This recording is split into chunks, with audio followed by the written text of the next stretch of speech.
আসসালামু আলাইকুম বিয়স, আপনারা সকলে কেমন আছেন? আশা করি ভালো আছেন আর ভালো থাকেন, সুস্থ থাকেন, সেটাই আমার একমাত্র কাম্য। স্বামী স্ক্রিন শক্তি চ্যানেলের পক্ষ থেকে আজকে আপনাদের মাঝে আর একটি বশীকরণ বিদ্যা নিয়ে হাজির হলাম। যাদের বশীকরণ হয় না তাদের জন্য এই বশীকরণটি কখনোই মিস হয় না। এটি খুব পরীক্ষিত বিদ্যা, আপনারা সকলে এটাই দেওয়া উপকৃত হবেন। তো বিয়স,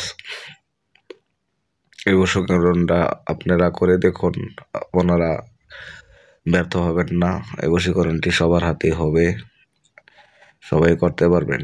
তো নিয়ম কারণটা বলে দেওয়ার আগে ছোট্ট একটি রিকোয়েস্ট করব, আমার ছোট্ট চ্যানেলটি সবাই সাবস্ক্রাইব করে পাশে থাকা বেল আইকনটি বাজিয়ে রাখবেন, যাতে পরবর্তীতে পাওয়ারফুল ভিডিও আপলোড করার সাথে সাথে আপনার মোবাইলে নোটিফিকেশনটি চলে যায়।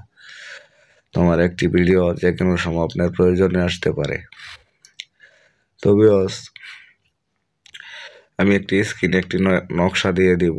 এই নকশাটি আপনারা যে মেয়েকে বা ছেলেকে আপনারা কাছে টেনে নিয়ে আসতে চান, তো এই নকশাটি আপনারা ওই যাকে বশ করবেন তার ব্যবহারের কাপড়ের উপরে যে কোনো লাল কালি দিয়ে আপনারা এই নকশাটি অঙ্কন করবেন। তো অঙ্কন করতে হবে আপনার যে কোনো অমাবস্যা রাত্রি 12টার পরে।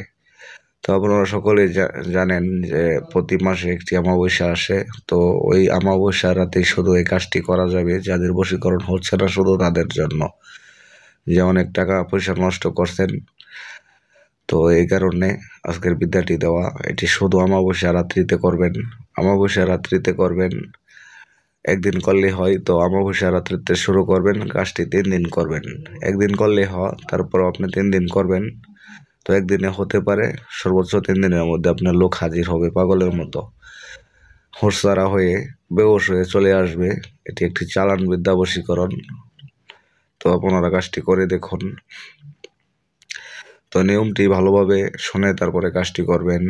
আবার বলে দেই, নকশাটি প্রেমিক বা প্রেমিকার পরনের কাপড় সংগ্রহ করবেন, তারপরে কাপড়ের উপরে লাল কালি দিয়ে আপনারা নকশাটি অঙ্কন করবেন। তারপরে অমাবস্যা রাত্রি 12টার পরে অঙ্কন করার পরে নিচে প্রেমিকার নাম, তার মায়ের নাম, বা প্রেমিক যদি হয় তাহলে ছেলের নাম, ছেলের পিতার নাম লিখে আপনার নাম, আপনার পিতার নাম, বা মেয়ে হলে মাতার নাম লিখে তারপরে যে কোনো লাকড়ি দিয়ে আগুন জ্বালিয়ে তারপরে নকশাটি পুড়ে ফেলবেন।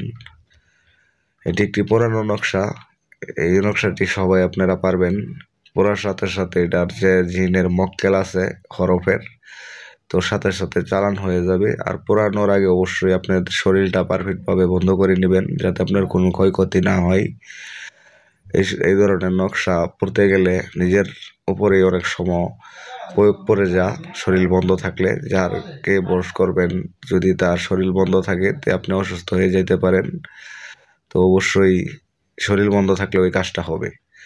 আপনারা করে দেখুন, শরীর বন্ধ থাকলেও কাজ করতে পারবেন, যে কোনো মানুষকে পাগলের মতো করে হাজির করতে পারবেন।